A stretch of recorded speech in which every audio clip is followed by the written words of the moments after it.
लोगों ने जाना था क्या होता है वफ्त, क्या है उसका इतिहास और उसका निर्माण किन मंसूबों के लिए हुआ था। और जाहिर सी बात है वो मंसूबा पूरा तो नहीं किया जा रहा है। और अगर मैं आंकड़ों की बात करूं तो लगभग पूरे भारत में मुस्लिम पॉपुलेशन का 30% मुस्लिम है जो कि अभी भी बीपीएल के अंदर है। क्या हुआ है संशोधन और क्या रिएक्शन है उसका? 2 अप्रैल को संशोधित वक्फ बिल लोकसभा में पेश किया जाएगा। काला पट्टा बांध करके मुसलमान भाइयों ने अपनी नामंजूरी दिखाई है वक्फ बिल के संशोधन के लिए और एक साइलेंस प्रोटेस्ट किया है।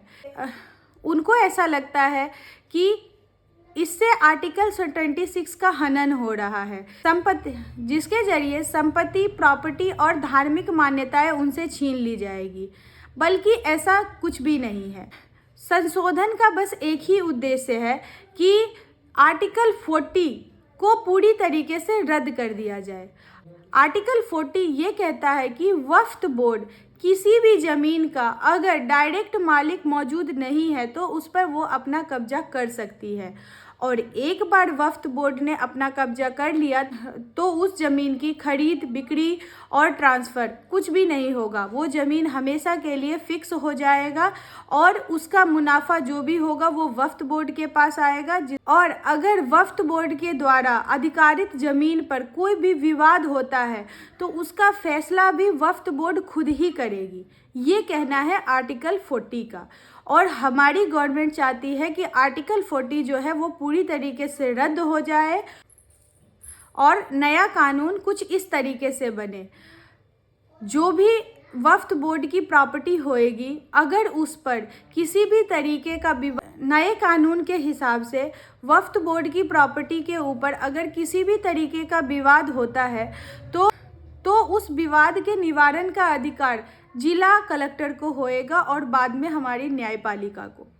दूसरा, डीएम को यह अधिकार दिया जाएगा कि वो वक्फ के ज़मीनों की निगरानी करे और उस पर से होने वाली कमाई की भी निगरानी करे। तीसरा, राज्य वक्फ बोर्ड में महिलाओं को भी सदस्यता मिले और 2 महिला वक्फ बोर्ड की सदस्य रहे।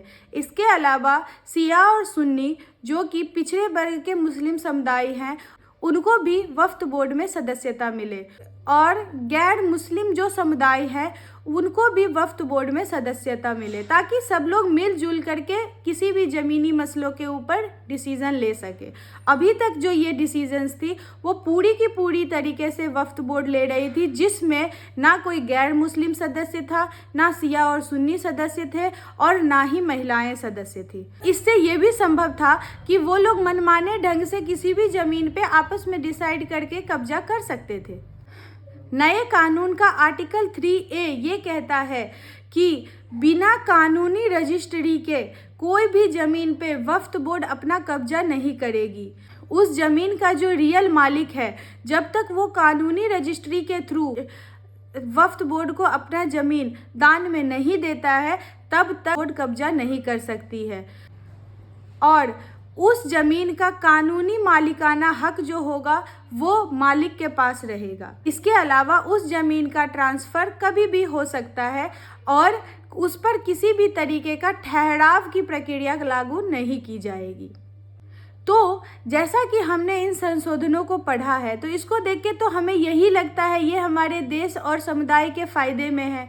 और यहाँ तक कि ये बातें भी सामने आ रही है कि वक्फ बोर्ड में जो ये संशोधन है इसको करने का जो अपील है वो हमारे मुस्लिम समुदाय के तरफ से ही गवर्नमेंट को की गई है। जो वक्फ बोर्ड का पुराना कानून था उस कानून के जरिए तो हमें बस यही समझ आता है कि मनमाने ढंग से अपने मंसूबों को कायम करने के लिए आप किसी भी ज़मीन पे कब्जा कर सकते थे वक्फ का नाम लगा करके। तो संशोधन मेरे हिसाब से तो ज़रूरी है। आपके हिसाब से क्या लगता है?